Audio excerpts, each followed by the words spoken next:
ሰላም ጋይሶች እንዴት ናችሁ? አላችሁ ሁሉ ሰላም? እኔ ጋር ሁሉ ሰላም ነው፣ እግዚአብሔር ይመስገን አለሁኝ፣ ደህና ነኝ። ዛሬ ስለምን መጣው?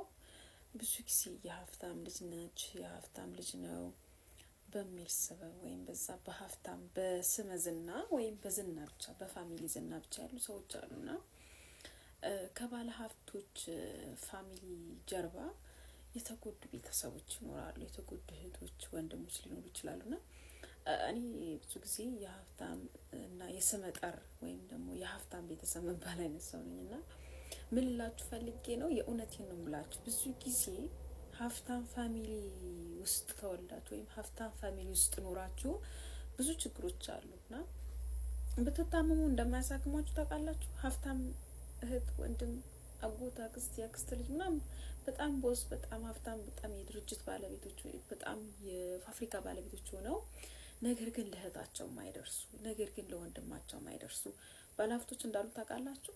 የምሬን ነው የምላችሁ። ማለት እኔ ላይ ስለደረሰ ነው። ባይዘይ የስመጠር የጥሩ ጎሳ ቤተሰብ በቃ አላችሁ የተባሉ በጣም የተከበሩ ፋሚሊ ዘር ነኝ ባይዘው እኔ።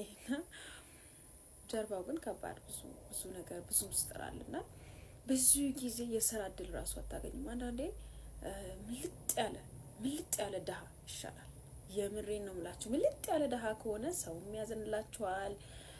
ወይ ድሀ ዘር ነው፣ ስለዚህ ለዚህ ሰውዬ ስራ እናቋቁመው በቃ ምናምን የሚረዳችሁ አይጠፋም። እና ግን እናንተ የስመጠር ቤተሰብ ወይም ደግሞ የሆነ የተከበረ ጎሳ ቤተሰብ ወይም ደግሞ የሆነ የሀብታም ልጅ ወይም የድሮ ባለስልጣን ልጅ ወይም ደግሞ በቃ መሬት ሰፊ ስላለው ወይም የሰራተኛ ገበሬዎች ስላሉት ያ አባታችሁ ሆኖ እናንተ በዛ ሽፋን ውስጥ ሆናችሁ አባታችሁ የሚጨቁናችሁ ከሆነ ማያስተምራችሁ ከሆነ እናታችሁ የሚጨቁን ከሆነ የውጭ ሰው አያውቅም። የውጭ ሰው በቃ ዝናው ትልቅ ነው፣ ስሙ ትልቅ ነው፣ ስመጠር ነው። በቃ እንደዚህ አይነት ፋሚሊ ውስጥ ነበርኩኝ እኔ የተወለድኩት እና እናቴን ፋዘር በጣም ይጨቁናት ነበረ። ፋዘር የሁለት ቤት ነው፣ ምንም ያጣርልን ባለሀብት ነውና ምላችሁ ፈልጌ እንድትማሩበት ነው። እና ብዙ ጊዜ የሀብታም ልጅ ወይም የስመጠር ቤተሰብ የሚባሉ ሰዎች በጣም ብዙ ችግር ውስጥ ናቸው ያሉት፣ ብዙ ህመም ውስጥ አላቸውና በዚህ ሁሉም ለሀብት አይታደልም። ወይም ደግሞ ያ ሰው ሞክሮ የሆነ ነገር ቻሌንጅ ገጥሞት በሆነ ነገር ፌል አድርጎበት ሊሆን ይችላል ስራው። ያንን ፌል ያደረገበትን ስራ ለማንቀሳቀስ ወይ ለማቋቋም ሳይሆን ያ ሰው ተጠልፎ በመውደቁ የሚደሰት ወንድም፣ የሚደሰት እህት፣ የሚደሰት ፋሚሊ ይኖራቸዋልና የሚያቋቁማቸው አይኖርም። ስትወድቁ ስትሰበሩ አይዟችሁ የሚላችሁ የለምና ብዙ ጊዜ በዝና የእህት ሀብት ሊሆን ይችላል፣ የወንድም ሀብት ሊሆን ይችላል። እናንተ በዛ ዝና ውስጥ ሆናችሁ ሰዎች እናንተን አይረዷችሁ። የምሬን ነው፣ ግን የምናገረውን ይገባችኋል። የስመጠር ቤተሰብ ሆናችሁ ወይም ደግሞ የሀብታም ዘር የሀብታም ቤተሰብ ወይም ደግሞ የተከበረ ጎሳ ቤተሰብ ልጅ ሆናችሁ እናንተን ግን ስራ ፈልጋችሁ ሌላ ቢሮ ወይም ሌላ ሀገር ስትሄዱ እንዴ የከሌ ልጅ አይደለሽ እንዴ ከሌ ልጅ አይደለ እንዴ አሁን አንተ ስራ የሚፈጥርልህ ወንድም እያለ ስራ የሚፈጥርልሽ እህት ወንድም እያለሽ ለምንድን ነው የምትቃጠል? ምን አትሽ ነው? ለምን ምን ቸገርሽ? ሚሉ ሰዎች አሉና እኔ ስለገጠመኝ ነውና ብዙ ጊዜ የሀብታም ልጅ ነው የሀብታም ልጅ ነች በሚል ስም በስም ብቻ በዝና ብቻ ለምንድን ነው ማንረዳቸው? እነዛ ሰዎች እኮ በዛ ዝና ውስጥ ሆነው እነሱ ግን ችግር ውስጥ ነው ያሉት። እነሱ ግን ረሀብ ውስጥ ነው ያሉት። እነሱ ግን ጎዳና ላይ ወደቁት። እነሱ ግን ማንም አይዟችሁ የሚላቸው የለምና ብዙ ጊዜ የሀብታምና የስመጠር ቤተሰብ ልጆች ጠጋ አድርገናቸው ልንረዳቸው ይገባል።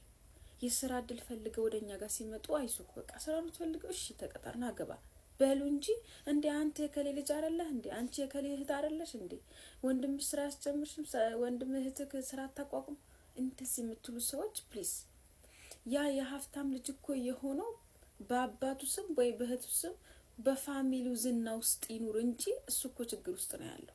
እና ፕሊዝ እንደዚህ የምታረጉ ሰዎች ተረዱ።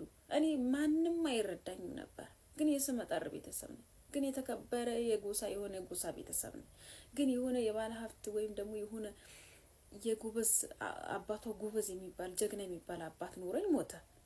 ግን ያንን በቃ ንብረት አላችሁ በሚል ስም እኔ በጣም ችግር ውስጥ ነበርኩ።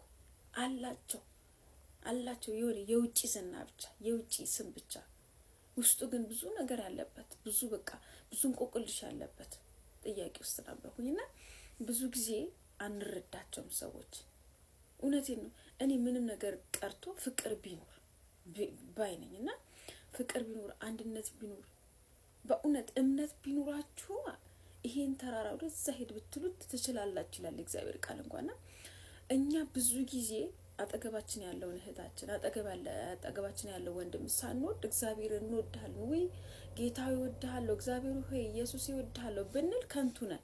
ምክንያቱም አጠገባችን ያለውን ሰው አልወደን ነው፣ አላፈቀር ነው፣ አልቀርብ ነው፣ በሐሳብ አይዞህ አላል ነው፣ አላበረታታ ነው፣ በሐዘኑ ጊዜ አላጽናና ነው፣ ቢወልድ ያ ሰውዬ አላበረታታ ነው፣ ያቺ ሴት በምጧ ጊዜ አልደረስንላትም፣ ያቺ ሴት አራስ ሆና አላየናትም።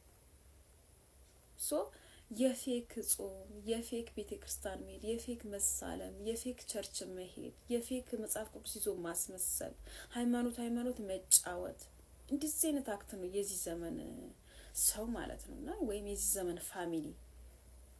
ምን ልላችሁ ፈልጌ ነው የሀብታም ቤተሰብ ነች፣ የሀብታም ቤተሰብ ነው፣ የከሌ እህት ነች፣ የከሌ ወንድም ነው ከምንባባል ያን ሰው ቀረብ አድርገን ልንረዳው የውስጡን ሀሳብ ቢነግረንም ልንረዳው ይገባል። ያ ሰው ቸግሮት ወደኛ ከመጣ ያ ሰው የእናንተ እርዳታ ፈልጎ ሲመጣ ያ ሰው ስራ ፈልጎ እናንተ ጋር ሲመጣ የከሌ ልጅ አይደለ እንዴ የከሌ ዘር የከሌ ጎሳ ልጅ አይደለ እንዴ አትበሉ።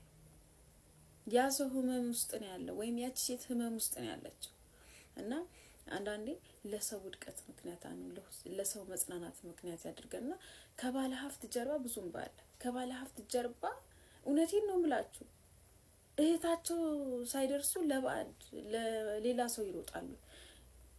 ብዙ ጊዜ ቤተሰብ እየተጎዳ ለውጪ ሰው የሚኖር ሰው አለ ለዝና ለስሙ እና እንደዚህ አይነት ፋሚሊ ሲኖራችሁ እንደዚህ አስመሳይ እንደዚህ ሃይማኖተኛ የሚጫወቱ ፋሚሊ ያላችሁ ሰዎች በጣም ነው የሚያሳዝኑ። እንደዚህ አይነት ሰዎች እኔ በቃ ጠጋብ ይላጽናናቸው ፈልጋለሁ። ምክንያቱም በሀብታም ቤተሰብ ወይም በወንድም ሀብት ወይም በእህት ሀብት ወይም በአባት ሀብት ስም ወይም በሆነ ፋሚሊ ስም በአክስት ባጎት ስም እናንተ እየተጎዳችሁ እናንተ እየተሰቃያችሁ ላይረዷችሁ ማንም ላይረዳችሁ ምልጥ ያለ የድሃ ልጅ መሆን ይሻላል። ምክንያቱም የድሃ ልጅ ከሆናችሁ ሰው የሚረዳችኋል፣ ሰው ማይዞ ይላችኋል፣ የሚያጽናናችሁ ማታጡ። በሀብታም ስም ተጠርታችሁ ታማችሁ እኮ ሽሮፕ ፈልጋችሁ ወይም ትልቅ መድኃኒት ተጽፎላችሁ እኮ መግዛት የማይችል ባለሀብት ሰምቶ ባልሰማ አይቶ ባላየ ከሌ ሆስፒታል ገብታል ሲባል ባልሰማ ባላየ የለቅሶ ቀንስ ዘና ብሎ ይመጣላችኋልና አንዳንዴ በህመማችሁ ጊዜ ያልደረሰላችሁ ፋሚሊ በወልዳችሁ ጊዜ በስቃያችሁ በመጣችሁ ጊዜ ዞር ብሎ ያላያችሁ ፋሚሊ እውነት ፋሚሊ ነው ልትሉ በጣም ትቸገራላችሁ። በእውነት ነው እኔ ብሎክ ነው ያደረኩት። እያንዳንዱ ዘመድ የተባለው ነገር ውስጤ ላይ ወጣ በእውነት ነው የምላችሁና ሰው በቁመና ቢረዳዳ ይሄ በዝና በስመጠር ስም ውስጥ ያለው መዓት በሽታ ልነግራችሁ አልችልም። በቃ በምን አድርጌ ልግለጽላችሁና በሀብታም ስም ውስጥ ያሉ ሰዎች እርዳታቸው ፈልገው ወደኛ ሲመጡ ፕሊዝ ሰፖርት አድርጓቸው፣ አይዟችሁ በሏቸው፣ አበረታቷቸው፣ አጽናኗቸው።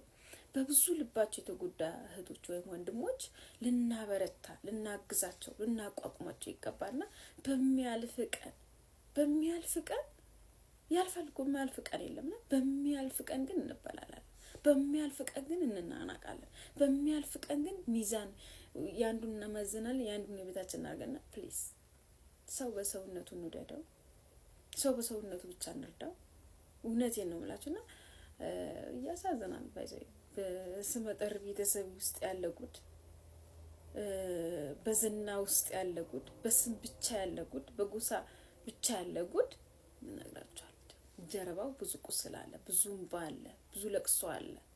የሚል ብቻ ነው ያለና በስም ሀብታም አላት እኮ በሚል ሰበብ እንደዚህ ብላችሁ የምትፎገሩ ሰዎች ተጠንቀቁ፣ ራሳችሁን ጠብቁ። ምክንያቱም ነግበኔ ስለሆነ እኛ የት እንደምንደርስ አይታወቅምና በስመጠር የሀብታም ሰዎች ድራማ ብዙ ነውና ብዙ ጊዜ ውሸትና ሳክሳሞች ናቸው ባለሀብቶች። ውጭ ላይ ያስመስላሉ፣ ቤት ውስጥ ግን እሳት ናቸው። ብዙ ጊዜ ምነግራችሁ ማለት ነው።